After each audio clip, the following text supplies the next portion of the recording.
L'ancienne colonie a de tout temps été la source d'approvisionnement principale de la France en uranium pour ses centrales nucléaires.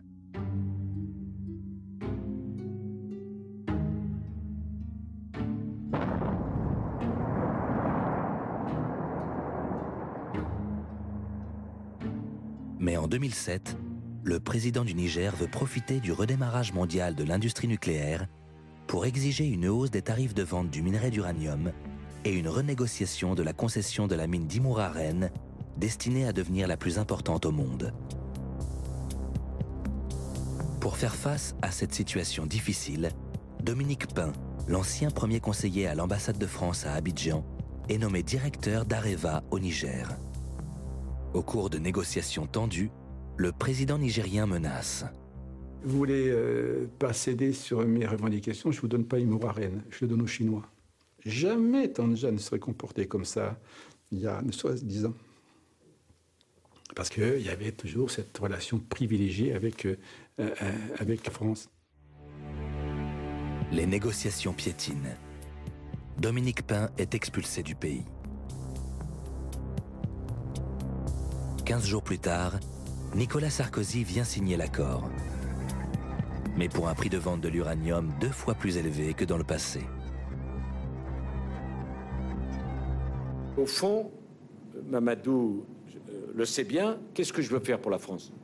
Je veux que la France reprenne toute sa place en Afrique, sur de nouvelles bases. Voilà, ils ont des matières premières, on va les payer au juste prix. Et ça sera très bien pour nous. Décidément, les temps ont bien changé. D'autant que Nicolas Sarkozy entend désormais défendre les entreprises nationales, non seulement dans l'ancien précaré français, mais également dans les pays africains anglophones, comme le Nigeria ou l'Afrique du Sud.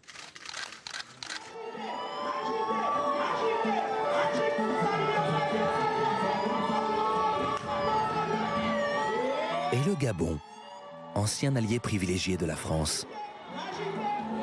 Le 24 février 2010, Nicolas Sarkozy s'y rend en voyage officiel. C'est désormais Ali Bongo, le fils du président défunt Omar Bongo, qui est au pouvoir après des élections fortement contestées.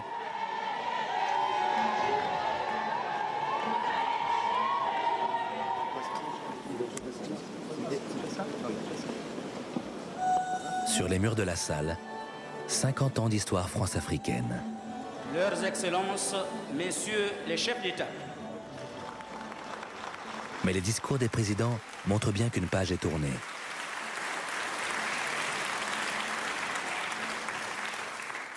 Ce président, vous et moi, ignorons le contenu réel de ce qui est communément et confusément appelé France-Afrique. Mais nous assumons courageusement cet héritage historique, riche aussi bien d'aspects positifs que négatifs. C'est dire que l'heure est venue de faire émerger un réel partenariat gagnant-gagnant à la mesure des aspirations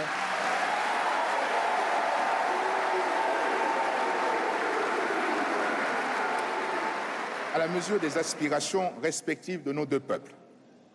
Je n'appartiens pas à la génération de la colonisation. Je n'en ai donc pas les réseaux, mais je n'en ai pas non plus les complexes. C'est donc un nouveau contrat que je suis venu vous proposer. Un nouveau contrat basé sur une relation décomplexée